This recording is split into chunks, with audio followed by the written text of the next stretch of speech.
Okay, welcome back to our class on algorithms and data structures.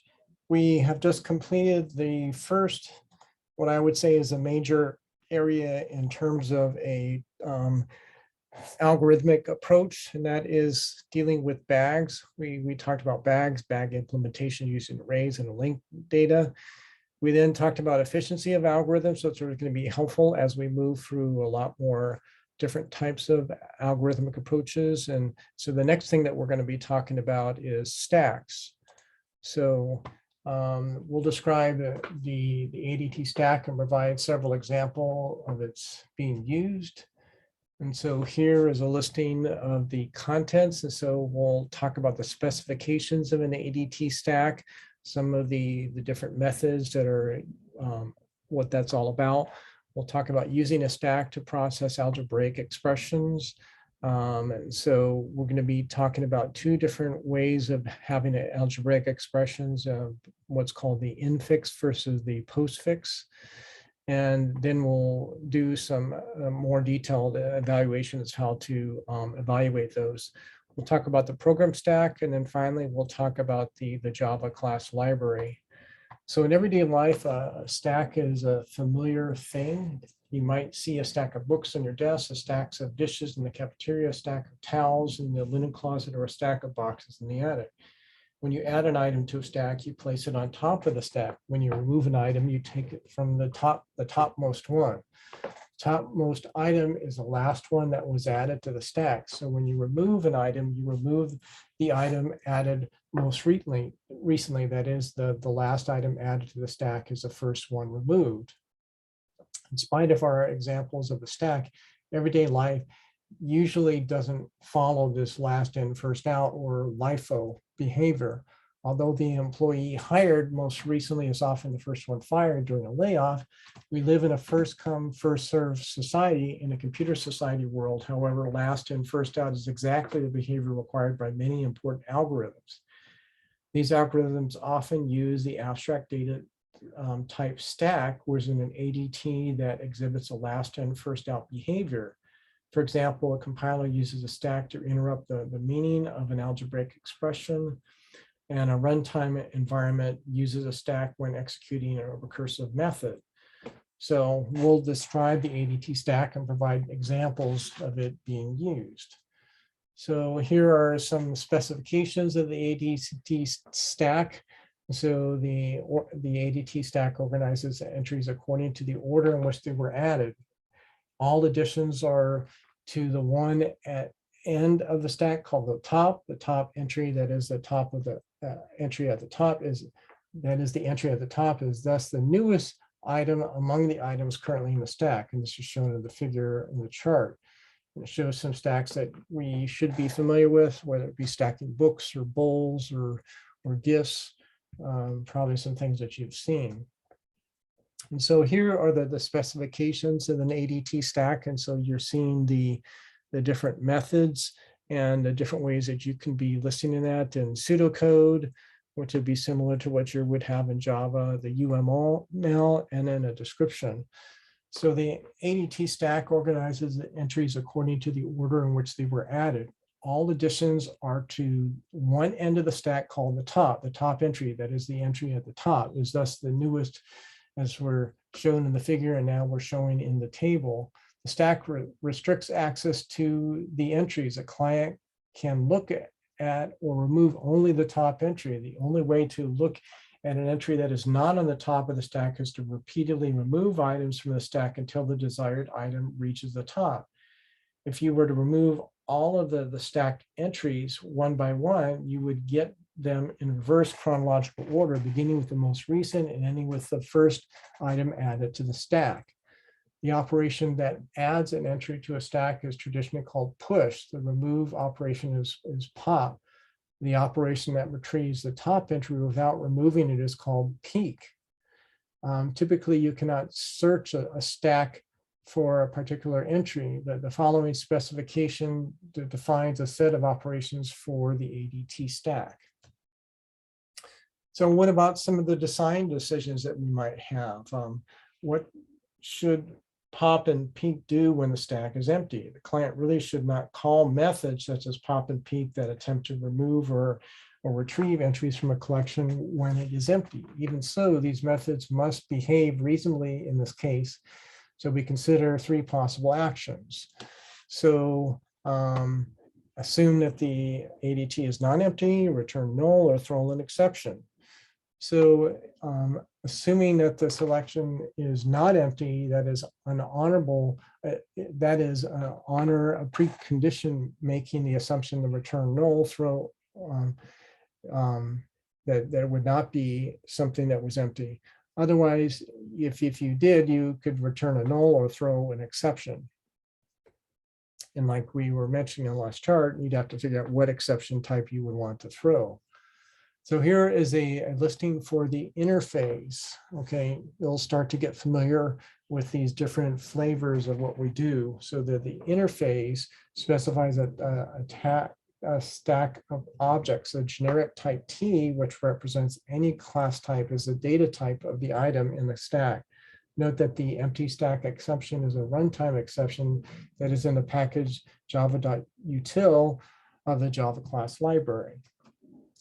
So in this figure, we're seeing a stack of strings after in A, push adds Jim, B, push adds Jess, C, push adds Jill, D, push adds Jane, E, push adds Joe, F, pop retrieves and removes Joe, and G, pop and retrieves and removes Jane. So parts A through E of the figure show 5 additions to the stack. At this point, the stack contains from top to bottom the strings Joe, Jane, Jill, Jess, and Jim. The string at the top of the stack is Joe. Peek retrieves it. The method pop retrieves Joe again and then removes it. A subsequent call to the peek retrieves Jane. The pop retrieves Jane and then removes it. So this is what we're seeing here with a couple different steps of engaging with the stack. So there are some security notes that are noteworthy. You want to use preconditions and postconditions to document assumptions. You do not want to trust client to use the public methods correctly, and you want to be avoiding ambiguous return calls. And finally, you prefer throwing exceptions instead of returning values to signal problems. And here are some of the things that will be useful for processing algebraic expression. And so first we're seeing the infix. The infix is each binary operator appears before its operand. So you have A plus B. Prefix is that each operator appears before its operand. So you have the operator plus and then AB. Postfix is each binary operator appears after its operand. And balance expressions is you have delimiters paired correctly. So here we're having a figure that shows the contents of a stack during the scan of an expression that contains the balanced delimiters. So that would be one thing to think about. And so here now we're seeing examples of an unbalanced expression. So let's examine some expressions that contain unbalanced delimiters. So the figure shows a stack during the scan of the expression that contains various delimiters. This is an example of intersecting pairs of delimiters. After we push the first 3 operand delimiters onto the stack, the open parentheses at the top of the stack does not correspond to the closed bracket that comes next in the expression. So now with this figure, where we show the stack during the scan of an expression that contains the unbalanced delimiters. So the closed bracket does not have a corresponding open bracket. When we finally reach the closed bracket, the stack is empty. Since the stack does not contain an open brace, the delimiters are unbalanced. So here we're showing a stack during the scan of an expression that contains the unbalanced delimiters. The open braces does not have a corresponding closed bracket. Brace. When you reach the end of the expression, having processed the brackets and parentheses, the stack still contains the open brace. Since the delimiter is left over, the expression contains an unbalanced delimiter. So how do we start to process algorithmic expressions? And so here we have the pseudocode. And the previous discussion and figures reveal the paths that for an algorithm must take. We formalize these observations in the following pseudocode. And if you're starting to have some algorithmics that may be a little bit more complex, doing the pseudocode before you actually do the implementation can be a useful step. Now we're seeing the Java implementation for the class balance checker. And the class balance checker shown here implements an algorithm as the static method check balance. The method has one parameter, the expression as a string. We assume that the class rStack implements stack interface and is available, since stack interface specifies a stack of objects, but the previous algorithm uses a stack of characters. Check balance uses the wrapper class character to create objects suitable for the stack. This is just more details here. So we have the first part and the second part. So now let's start to be thinking about these different notations. And so the first one is converting infix to postfix. And so this is where we're transforming an infix expression to a postfix expression. Our ultimate goal is to show that how to evaluate infix algebraic expressions, but postfix expressions are easier to evaluate. So we first look at how to represent an infix expression by using postfix notation. Recall that a postfix expression, a binary operator, follows its two operands.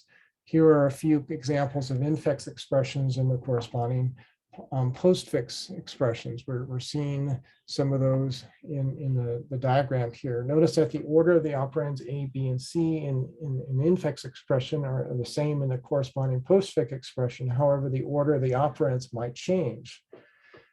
This order depends on the precedence of the operators and the existence of parentheses. As we mentioned, parentheses do not appear in a postfix expression. So the basic for an algorithm conversion, to convert an infix expression to a postfix form, we scan the infix expression from left to right. When we encounter an operand, we place it at the end of the new expression that we are creating. Recall that the operands in an infix expression remain in the same order in the corresponding postfix expression. When we encounter an operand, we must save it until we determine where in the output expression it belongs. For example, to convert the infix expression A plus B, we append A to the initial empty output expression, save plus, append B to the output. We now need to retrieve the plus and put it at the end of the expression, the output expression, to get the POSIX expression. So we get A, B plus. Retrieving the operand saves the most recent. Save most recently is easy if we have saved it in a stack. So in this example, we save the operand until it is processed its second operand. In general, we hold the operator in a stack at least until we compare its precedence with that of the next operand. So for example, to convert the expression A plus B times C, we append to the output expression push plus on a stack, and then we append B to the output. What we do now depends on the relative precedence of the next operator times and the plus at the top of the stack. Since times has a greater precedence than the plus, B is not the addition's second operand. Instead, the addition waits for the result of the multiplication. Thus, we push times onto the stack and append C to the output expression. Having reached the end of the input expression, we now pop each of the operand from the stack and append it to the end of the expression, getting the POSIX expression A, B, C times plus. And then the figure illustrates these steps. So the stack is shown horizontally. The leftmost elements is at the bottom of the stack. For successive operands with the same precedence, what if two successive operands have the same precedence? We need to distinguish between operands that have a left to right association, namely plus, minus, times, and division, and an exponentiation, which have a right to left association. For example, consider A minus B plus C.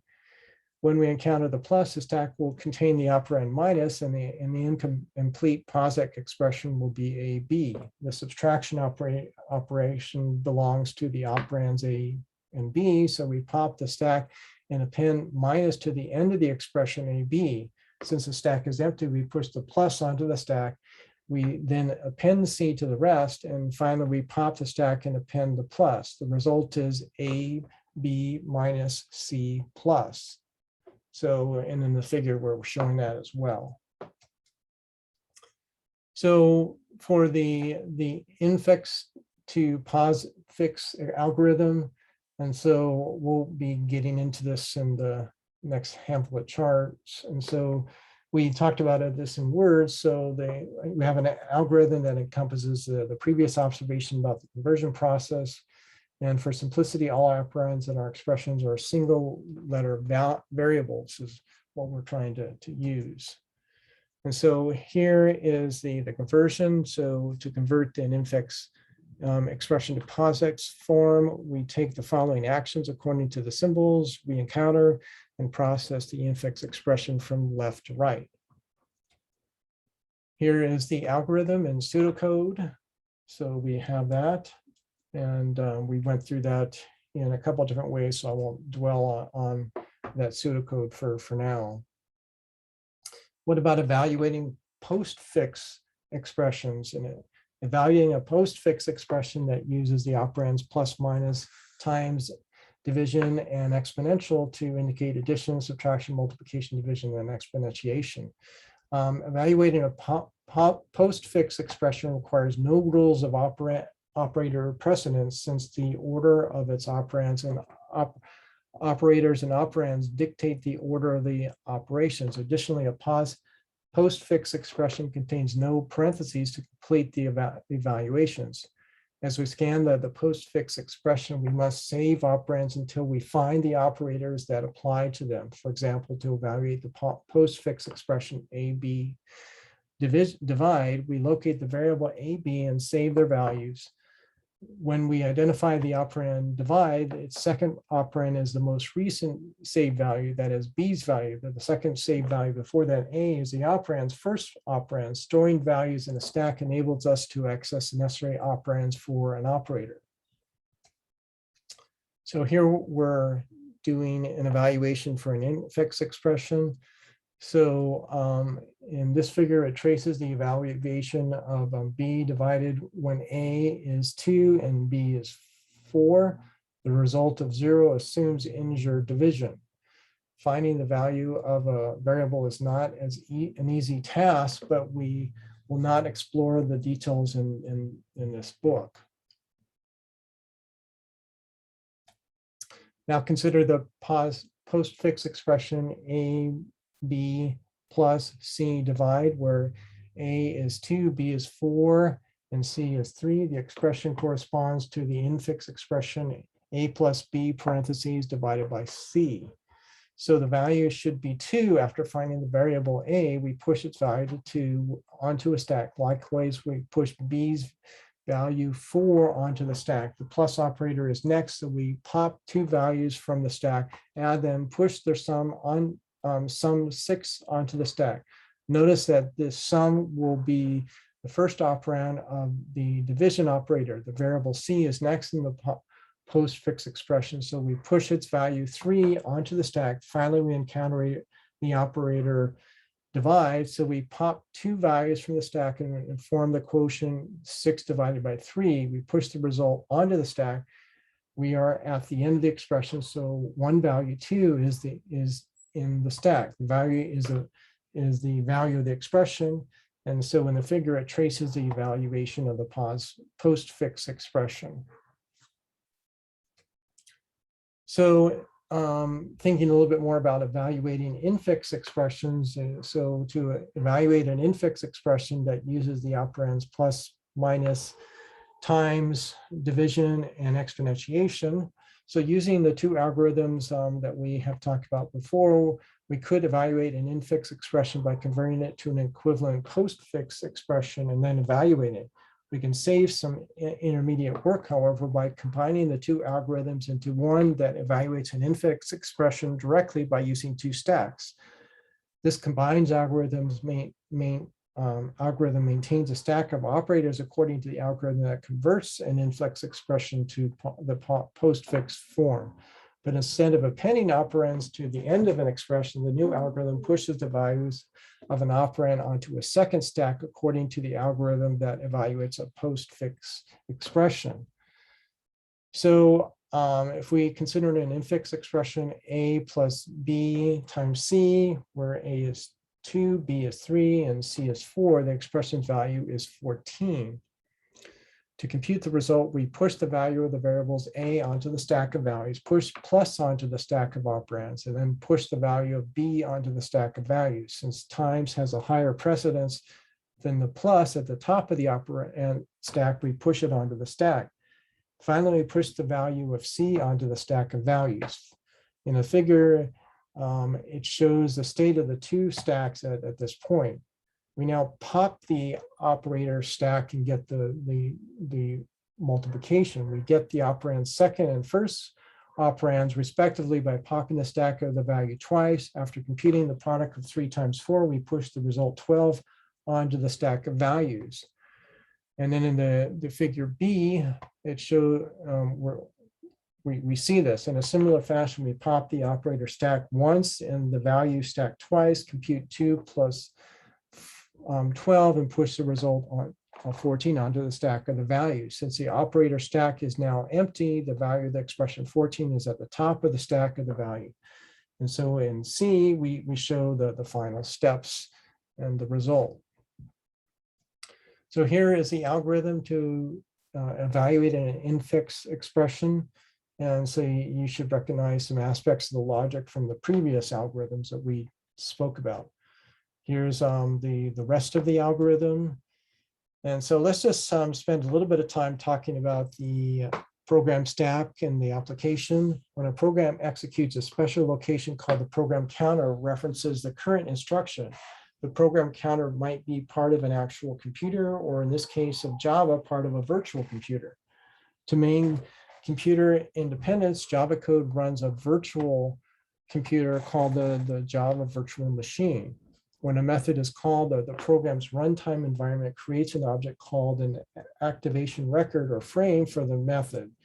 The activation record shows the method state during its execution. In particular, the activation record contains the method's argument, local variables, and a reference to the current instruction. That is a copy of the program's counter. At this time, the method is called, the activation record is pushed onto the stack called the program stack, or in Java, the Java stack. Since one method can call another, the program stack often contains more than one activation record. The record at the top of the stack belongs to the method that is currently executing.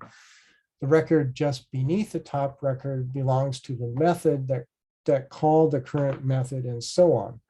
So in the figure, it illustrates a program stack for a main method that calls method A, which then calls method B. When main begins execution, its activation record is at the top of the program stack, as shown in A. When the main calls method A, a new record is pushed onto the stack. The program counter is 50 at that time. Figure B shows the updated record for a main and the new record for the method A, just as the method begins execution.